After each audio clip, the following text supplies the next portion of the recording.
And good morning, everybody. My name's John Thomas Hill. This is my personal blog, and time to get into the politics, as much as I dread it. But there was a good day yesterday, apparently. It looks as if at this hour that the two Democrats who ran in the Senate races against two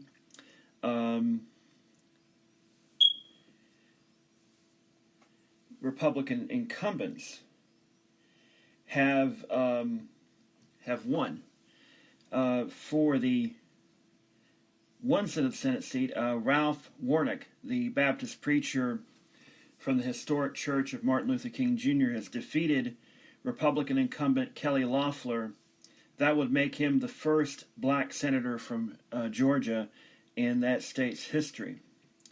And in the other seat, John Ossoff, a documentary filmmaker at 33, is currently leading incumbent David Perdue, although that race is yet to be called, but current trends suggest that a lot of the votes that are still being counted at this hour are coming in from traditionally blue districts, so it is looking good for Ossoff. It's a disaster for the Republicans if they lose both seats. It's still a disaster if they lose just one of them, because that means their margin is a lot lower than they would like. And let's say one of their senators has to resign because of health problems or whatnot. That causes a lot of problems for them, or one or two. So if both Democrats win out, that means the Senate is tied 50-50. We saw this 20 years ago. And essentially, since Kamala Harris will become the vice president today, when the electoral-college reaches its conclusion, and I'll explain that in a moment, that'll effectively give Democrats control of the Senate. Now, I expect recounts, I expect lawsuits, I expect anything to happen. But the truth of the matter is that effectively Mitch McConnell, if both these races hold up, which I suspect they probably will, Mitch McConnell will become the minority leader in the Senate. He will not have control of the agenda, and he will have to basically be at Chuck Schumer's whim, essentially, like Schumer has been at McConnell's whim. Now, as for what's going to happen today, usually on a day like this, it's pretty much straightforward. Usually, you would have a joint session of Congress. By the way, if you hear that beep, I still haven't fixed the fire thing. There's actually more than one in the house, so if this one isn't quite working, actually it does work. It's just the battery is getting close to being dead. I don't have a 9-volt battery around, unfortunately. So here's what happens. Basically, you have a joint session of Congress. Nancy Pelosi and Mike Pence are up at the top of the dais there. And basically what they do is run the proceedings. There will be objections this time around. Generally there's not. The last time there was one, and Joe Biden basically said, look, it's over. And basically there was no merit to it at the time. Although, of course, there were questions about it. And I'm going to get to that later on in this. What happens with those objections? Well, they'll go into closed session, or I guess Senate chambers. I guess what they'll do is they'll discuss amongst the states. And if there's any reason, if there is a legitimate reason to not certify the vote, then that'll be questioned. Now, it would have to take a lot for Biden to lose the presidency. But I don't think anything. It's a delaying tactic, basically. It would not surprise me if we see the objections today. But the problem is, I think you're going to see a lot less of them. And here's why. They've lost control of the Senate. That means that Mitch McConnell is on the back foot now. He's having to play shorthanded in his view. So I firmly believe you're going to see some deals being made where you're going to see these objections pretty much go away for the most part. There'll still be some. You're still going to have a few that are young, that don't have the connections yet. But what they're going to realize is that A, it's not going to go anywhere, and B, it's going to do themselves more political harm. This is the thing that you have to remember. In 2 weeks' time, Donald Trump will no longer be president. That means he has no ability to control anything anymore politically, from a governmental point of view. He can hold rallies. He can tweet to his heart's content. But for all intents and purposes, he doesn't have the sway he once had. Now, you're going to say, well, he's going to run again in 2024. Don't be so certain, because first, there's going to be a bloodletting in the Republican Party like never before. The never-Trumpers are going to be out for blood. And there are going to be some Trump supporters who are going to be disillusioned by all of this. And there are going to be some who realize, look, do I want to stay loyal to Trump, or do I want to help the Republican Party? Because here's my feeling if the MAGA supporters have their way. The Republican Party will split. They will take the Republican banner. The Never-Trumpers and other conservatives who denounce Trump will form their own version of a conservative party. They will split the vote. And in that scenario, the Democratic vote will be very strong. And come 2022 or 2024, if that happens, and I think it's a matter of when that happens, you're going to see the Democrats win big in 2022 because you're going to essentially have the vote split between a Trump-led Republican Party and an anti-Trump conservative party that will split the vote. And it's going to be a bloodletting because you can't have one supposed conservative right-wing party, or more than one, I should say, and one's going to have to win. Now, you're automatically going to think, well, Trump's had the success, surely he'll win. Not necessarily. Politics is about money in this country, unfortunately. It's about business, especially on the right wing.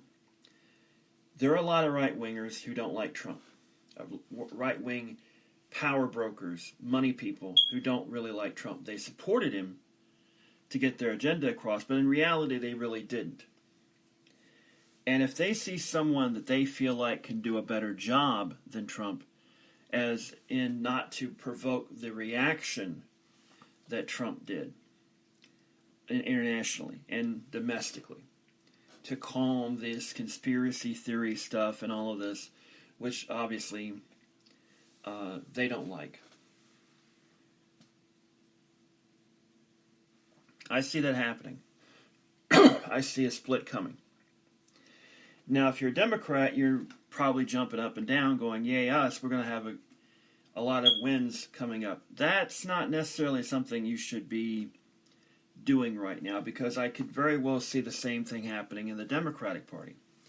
I could see between now and 2024 a split in the Democratic Party, with the moderate centrist keeping the Democratic label, and the progressives like Ocasio-Cortez and her squad, quote-unquote, Bernie Sanders and others, essentially forming their own version of what is referred in Britain as the Labour Party, or in Canada as the Liberal Party. Now, will that happen? It's not as likely as I think that the Republican split will be. I think you might see it, but it may not be as good. It may not be as encouraging to the Republicans/conservatives as the split would be to Democrats/progressives/Labor, whatever you want to call it.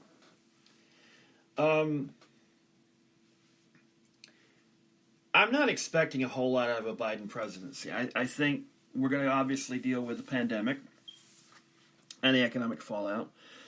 I think the main goal of the Biden presidency is just to get us through this pandemic and get the economy back on track.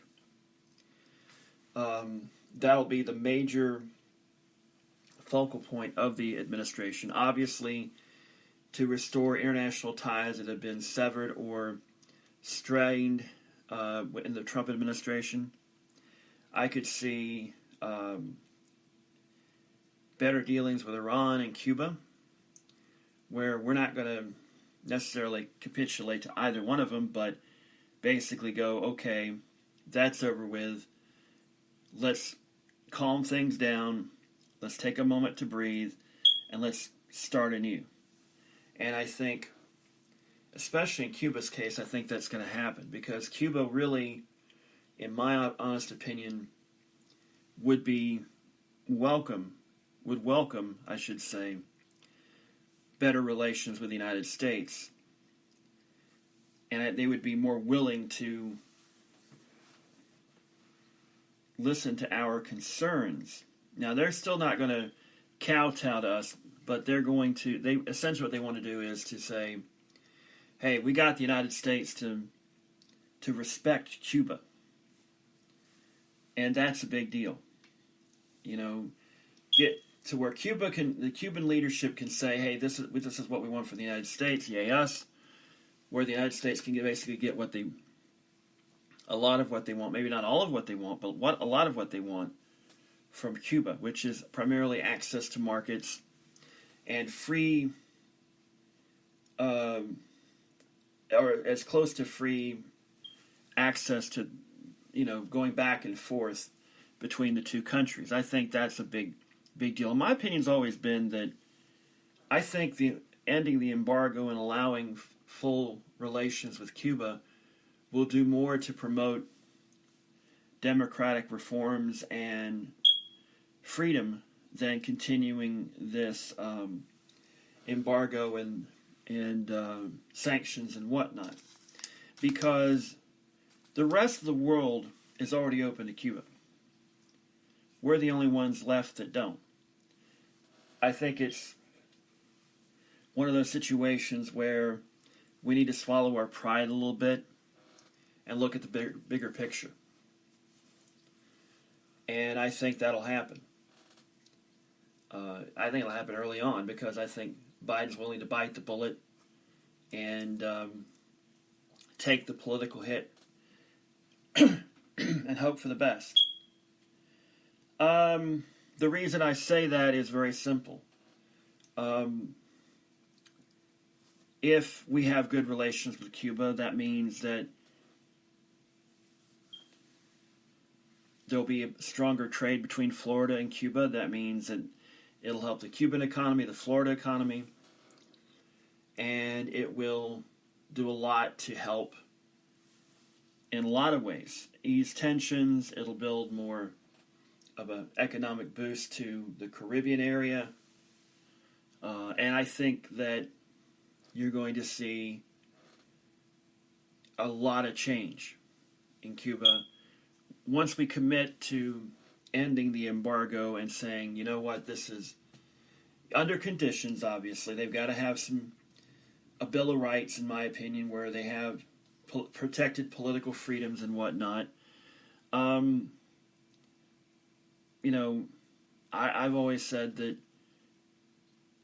why worry about making them have multi-political party politics when you can simply have them have free and fair elections within the Communist Party and have factions develop and those split off into political parties themselves.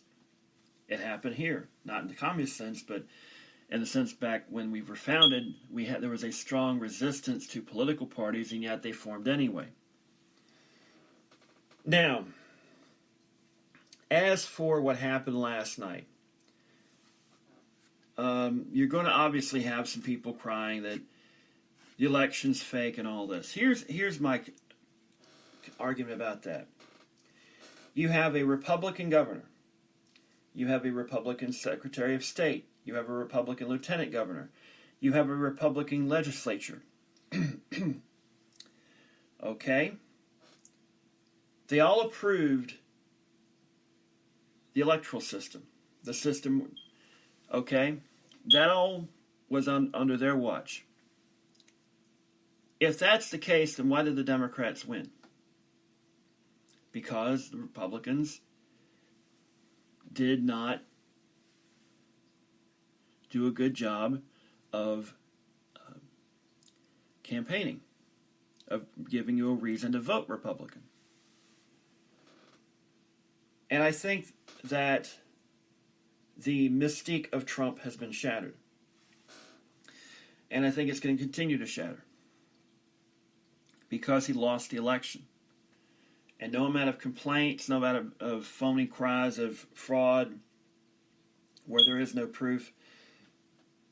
And I'm talking about widespread fraud. There have been cases, a few scant cases, a literal handful of cases of it. The main complaint is mail-in balloting. But these mail-in ballots have been pretty much gone the way they always go, despite the pandemic. The changes that were made because of the pandemic were legal and passed by the state legislatures and essentially approved by the courts. So the complaints are really just a lot of thunder and no real lightning. Okay? It's raising funds for 2022 and 2024 to try and quote-unquote regain the country from the Democrats. Well, that's all well and good, but Trump is not going to go down easy, especially after he loses and he's wanting to basically pay Republicans back. That is why I think the split between the Republicans and the never Trumpers is coming. I think it will come sometime this year. I think you're going to see the formation of a conservative party in opposition to the Republican-led or Trump-led Republican Party. I think that they will be fiercely contesting elections in 2022 in a lot of states that would simply not be up for grabs will suddenly be up for grabs. A lot of the people that are potentially going to be primaried out in the Republican primaries, I firmly believe will be running again, funded by people who want to split the Republican Party up into one that actually is more along the lines of what the Republican Party was before Trump came along. And from people who want to bring it back toward a more center-right position, and unlike today when the Republican Party is mainly hard right-wing, which in the long run isn't going to win elections. Because, and here's the reason you see a lot of the fighting over voting, voters and voting and all that. For decades now, the demographics have clearly shown that white males are losing majority. That whites in particular are losing the majority. sometime in the next 20 years, maybe as soon as within the next 10, there will be more minorities in America than whites. That scares a lot of people. It unnecessarily scares them, but it means they're able to be manipulated. Throughout history, we've seen times where people who are trying to cling to power will do anything to try and maintain that hold. If that means persecuting the Jews, they'll do that. Persecuting blacks, they'll do that. Persecuting Hispanics, they'll do that. Persecuting gay people, they'll do that.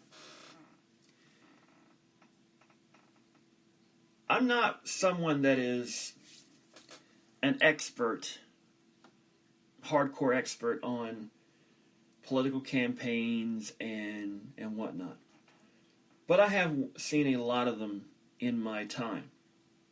And I've studied it. Once upon a time, I looked at going to the college to go into political science. And I'm still interested in that, despite the fact that in many ways politics turns my stomach these days. The one thing that is very common amongst Republican campaigns is this. They are more apt to talk negatively about their opponent, far more apt to talk negatively about their opponent than to actually state what they stand for. And in many ways, when they do that, it's the same talking points that you see from Limbaugh, Hannity, and all of this. Whereas Democrats do have diversity. You have centrist, you have progressives. You even have some centrists who have some conservative viewpoints. There are pro-life / anti-abortion Democrats.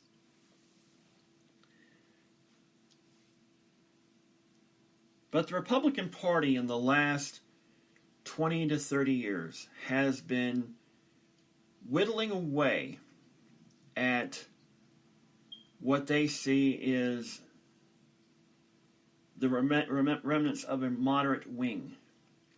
This is something that started, I would dare say, probably sometime in the 60s and really intensified after Ford lost the presidency to Jimmy Carter.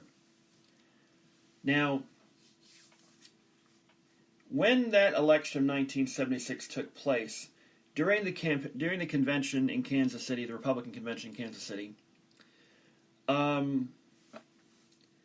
you had Gerald Ford, who was the standard bearer for the moderate Republicans, the traditional Republicans, Eisenhower and such.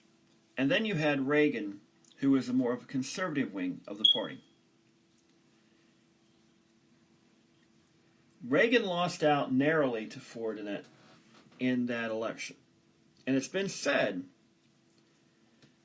that led to Reagan's eventual victory in 1980, because Jimmy Carter happened to be president during a very difficult time in our nation's history. We were still suffering from massive inflation. We were still suffering from a lot of the social ills that spilled over from the late 60s, early 70s, and whatnot. We simply had lost our mojo, so to speak. New York City was on the verge of bankruptcy, and a lot of other things were going on. I was a very young kid at the time, but I do remember it was not a very pleasant time in American history. One could argue that Reagan brought our mojo back. He helped to make us proud to be Americans again.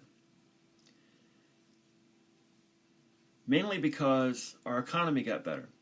Inflation went away, and the feeling that the country as a whole was better.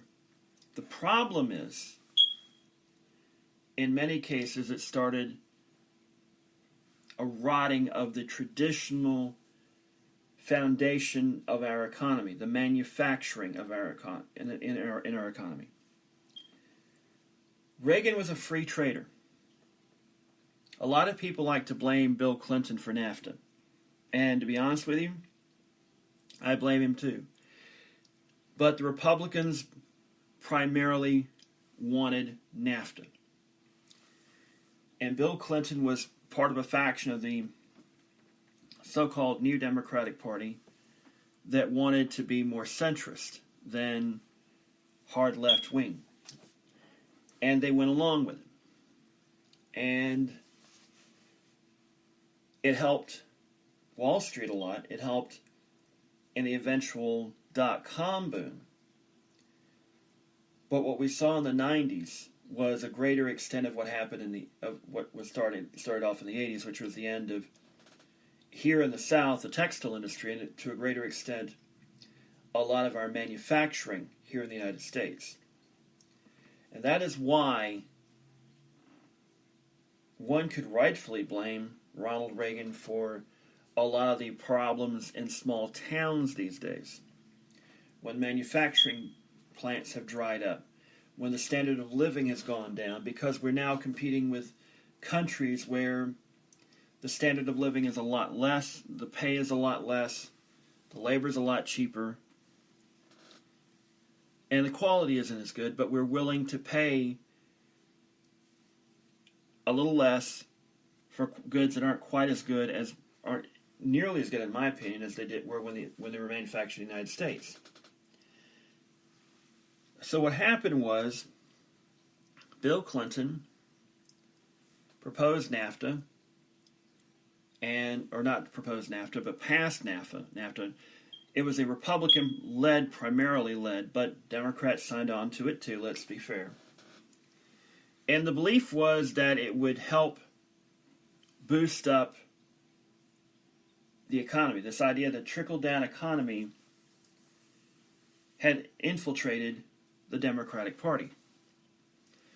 Well, for the last 40 years, that has simply not been the case.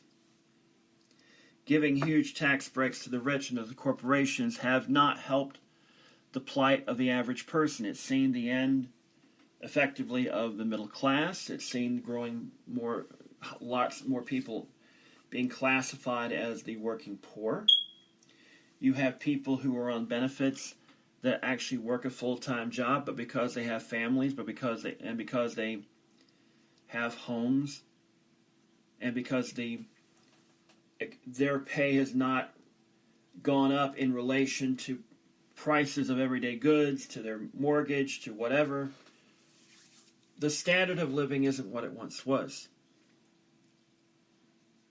And the simple fact is that it has caused a great discontent amongst the young people of this country.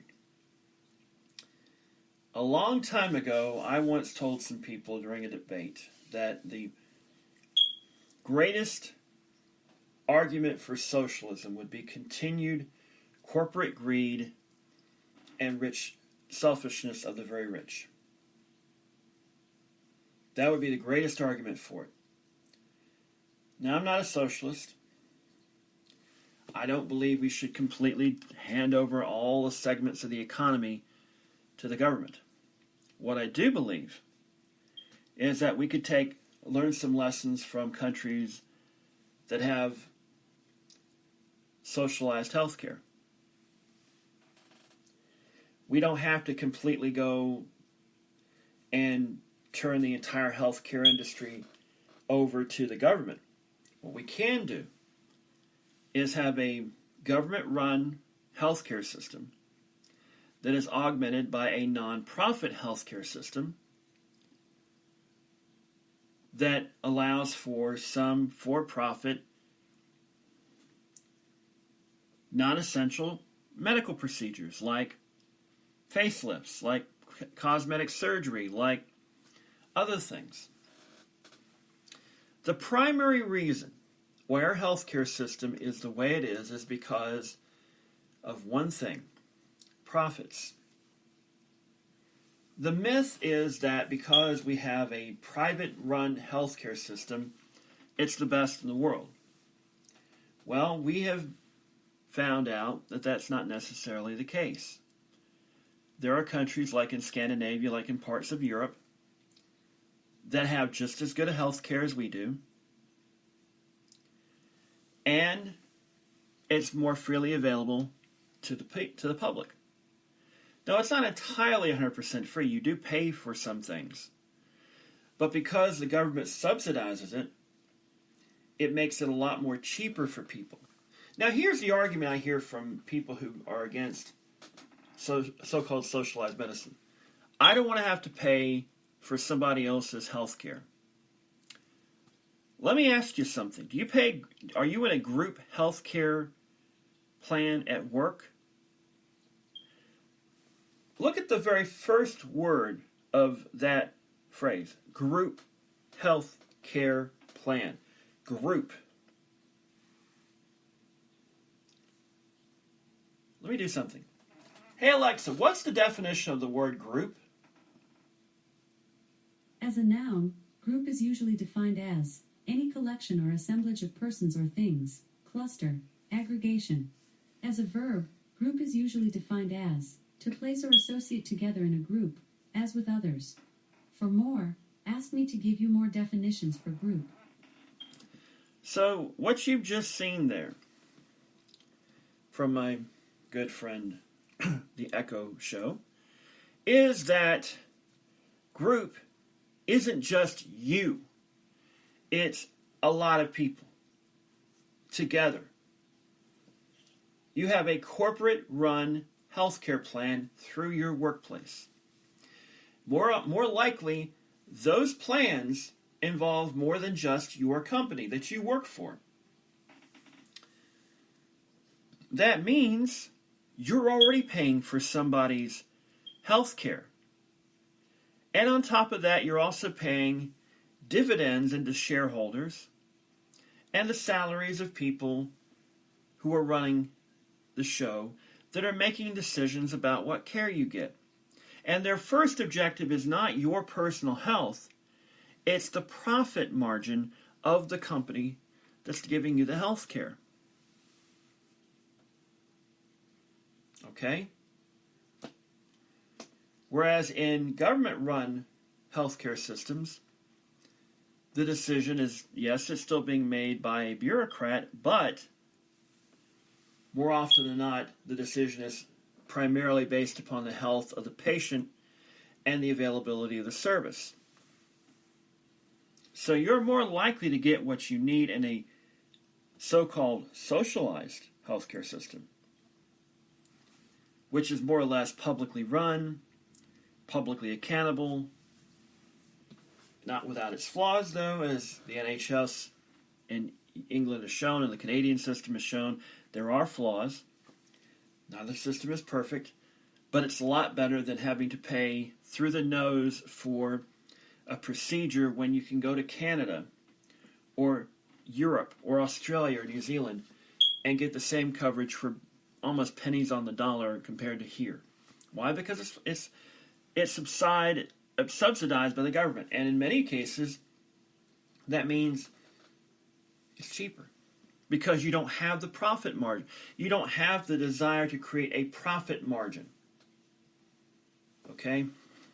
And that's why, in my opinion, I believe you have a basic government-run healthcare plan with a non-profit healthcare system that's primary objective is to provide good healthcare at a fair price,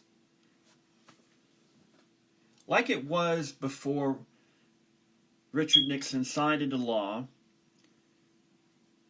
And I have to look this up because I'm just remembering it. He's the one that signed into law the bill that provided for for-profit healthcare systems. Here's the crazy thing. When me and my sister were born, we were still born under the old non-profit healthcare system. My mom paid a lot less to give birth to 2 children than my sister did when she gave birth to my niece. And that's considering inflation. Taking 1971, 1973 prices and moving them to 2001. I would dare say my mom paid a lot cheaper in prices, adjusted for giving birth to 2 children than my sister did for 1. Why? Profit. You have to generate profit. Where does that come in? Well, it comes in through overcharging you. The excuse, of course, is, well, there are some people who don't pay their bills. That's true. But that comes from, there's always ways to cover, for a hospital like that, to cover their butt. Okay? That was even the case back when it was a non-profit system. Now, I'm not saying that it would be the perfect solution, but I think it's a better solution than we have now. We should take lessons from Australia, where there is a public-private healthcare system, from Scandinavia, from the better parts of the Canadian system and the English system. We should. If it gives, and the reason I believe that is, if you have better access to health care, you have a better healthhier workforce. You have businesses that don't have to pay through the nose for health care insurance, which means they could provide better benefits for their employees or pay them better. But unfortunately, I don't see that happening anytime soon, because you have corporate dollars in both parties. Obamacare was the first real attempt to change the healthcare system. And almost immediately, the very healthcare system, privately run healthcare system, was undermining it every chance to get, even though they signed on to it. You ever hear the Obamacare marketplace?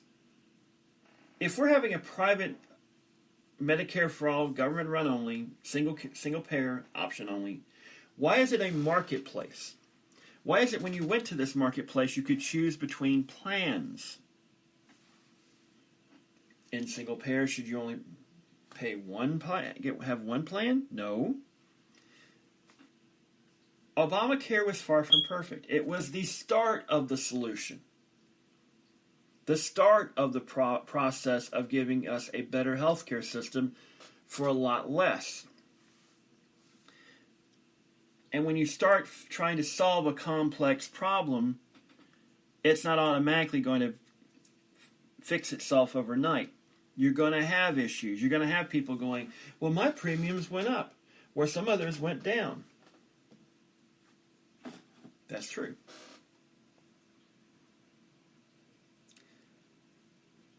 But today, of course, we're focusing on what's going on in Congress. Now, you're going to have some people objecting to that it's going to delay things. It may even delay it into tomorrow.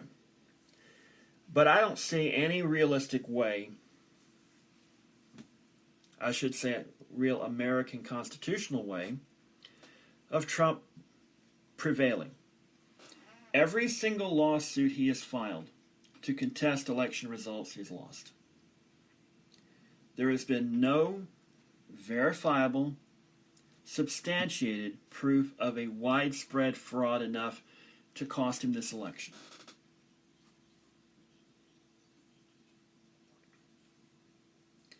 But you're saying, well, what about 4 years ago when Trump won and Democrats were crying out about Russian interference? Here is the thing you need to know about that. The Russians didn't help Trump win, at least directly. What the Russians did was create doubt. You ever study counterintelligence? You ever study how we at times have actually interfered in other countries' elections through propaganda? Why do you think that the Russians have been caught more than often than not hacking our systems and invading our social media? Because they're wanting to sow discontent. The Russians did just enough to put enough evidence out there that they had an illegal and unethical influence in an election of a foreign country, namely us. They wanted to create discontent. They wanted to sow doubt about our system. Why? Because it helps them out. It weakens us. And the man that got elected saw things more closer to their agenda than to our agenda. Okay? Now, there is evidence that indicates that the Russians have something on Trump. That should scare you. But for some reason, the right-wing media doesn't want you to think about that. Weren't the Russians the enemy? You notice that China keeps coming up and that Trump keeps deflecting whatever Russia does to China? Well, he's not entirely wrong. China is trying to undermine the United States too. There's enough evidence there to make someone think that it's not Russia, it's China. But it's both. It's just that Russia's attempts are trying to help Trump because helping Trump helps them. China only is interested in China. Russia's interested in Russia. And in my honest opinion, I think some Chinese are helping Trump, knowing that Trump's going to blame them because they want to be blamed. They want to seem to the world to be seen as picked on by the United States, because in China, anti-colonial sentiment is very strong. And when the United States attacks China, in China, that's seen as a colonial power, even though we had no colonies, as far as I know, in China. That was all Britain and other countries. That is seen as a colonial attack against China. That gets up the Chinese nationalism, which is very strong. And there's a reason for that, because the government made sure it is strong over there. Because to them, and let's be perfectly honest here, the Chinese Communist Party is not really communist, not really socialist anymore. There are some things that are run by the government. It has some socialist tendencies, but from the way it was in the time of Mao Zedong and the time of the Soviets, Brezhnev and Stalin and Khrushchev and whatnot, China's not like that anymore.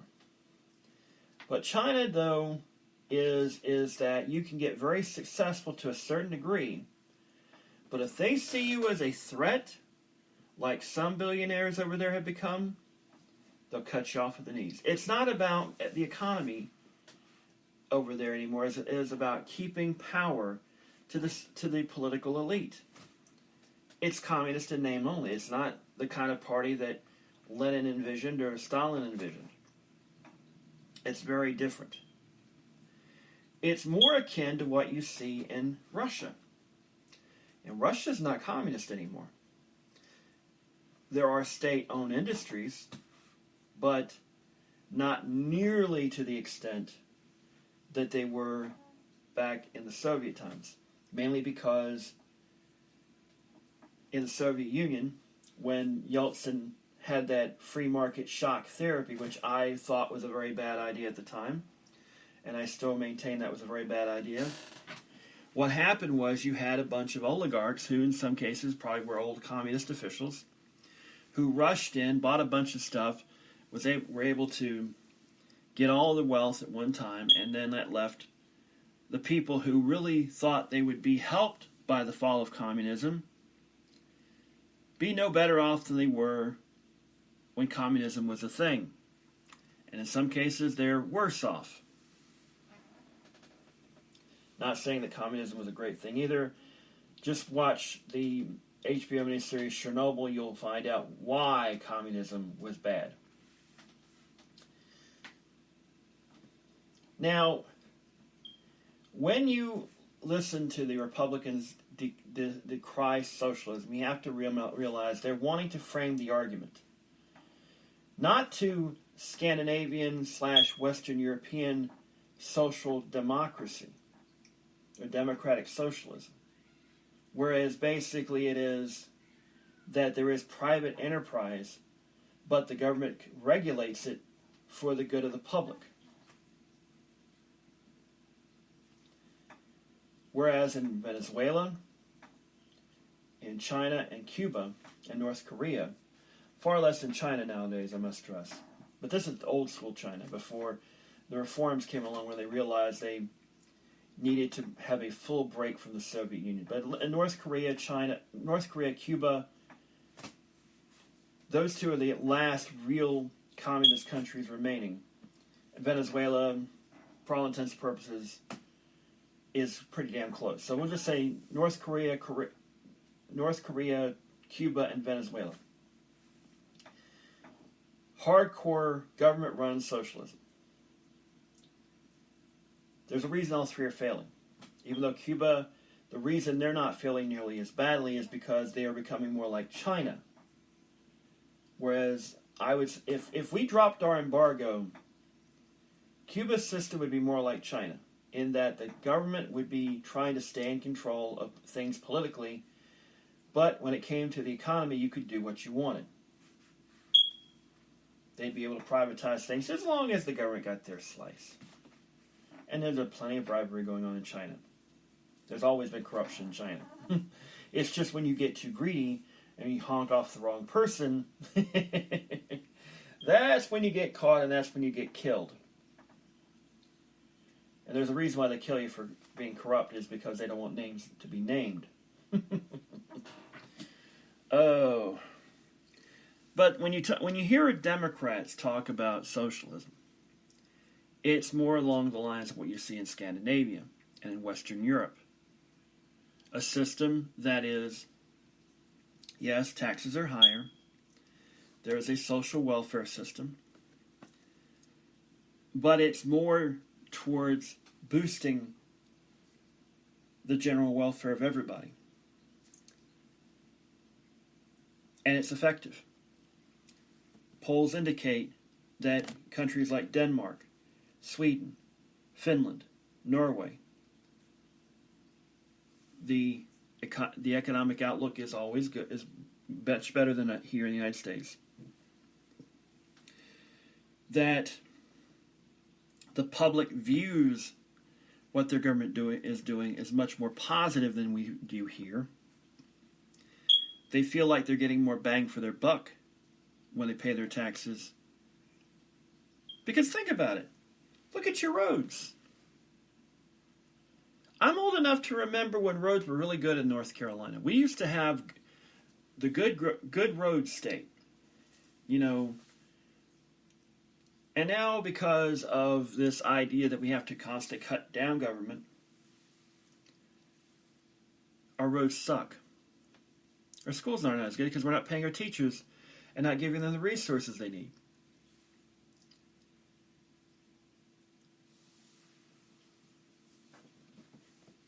It could be argued, especially in the South, when you had more government funding, that schools were better, that the real reason we have a problem with crime nowadays is because we don't fund our law enforcement the way we should. And there's a lot. I could go into many, many details. This is a very complex problem. The truth of the matter is, over the last 40 years, this argument that big government is a problem has constantly failed.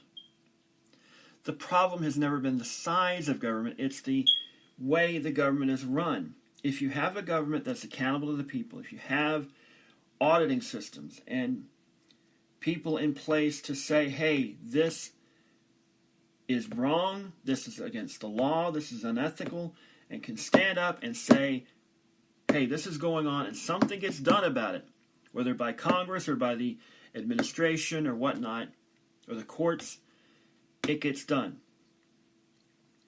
What we saw in the past and even now is government agencies being able to cover up their malfeasance, their corruption, their incompetence through bureaucracy. And that happens on the corporate level too. I used to work at Walmart. I can tell you,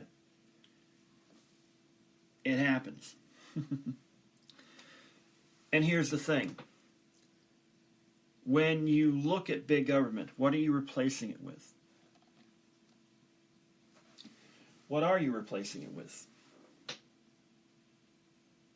Big business. Big business that doesn't care what you think. All they care about are what the shareholders think. They don't even really care about the customer. You want to know the truth about Walmart? They don't really care about the customers anymore. They don't. They firmly believe that you'll come in there regardless, because they have made a system to where in many rural areas, and in some cases in lesser populated suburban areas, they're the only realistic place to shop. Now, Dollar General has threatened that, and Amazon has threatened that to a degree.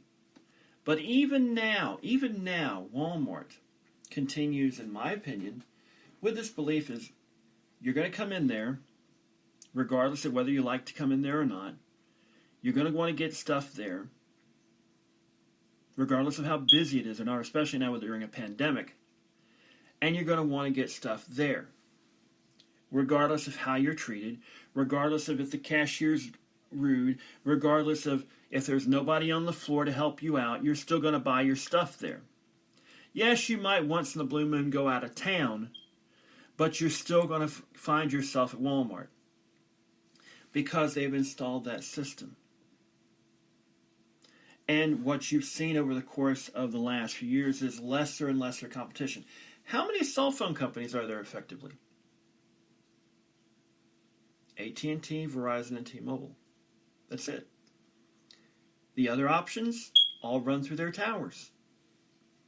Yeah, there is US Cellular, but they're not really that much. And Sprint's not really that big, but all things considered, but the three major ones. And it would not surprise me that somewhere down the road that number becomes less. Let's look at communications companies. I got to wrap this up real quick. Used to have 30 plus that ran television stations, radio stations, newspapers. Now it's down to 6. Major corporations. Look at who runs your television station locally, or your radio stations. It's not locally run anymore for the most part. It's run by a giant corporation that has shareholders. Now I'm going to get off here and go do something else. I thank you for your time because I got to take some laundry out.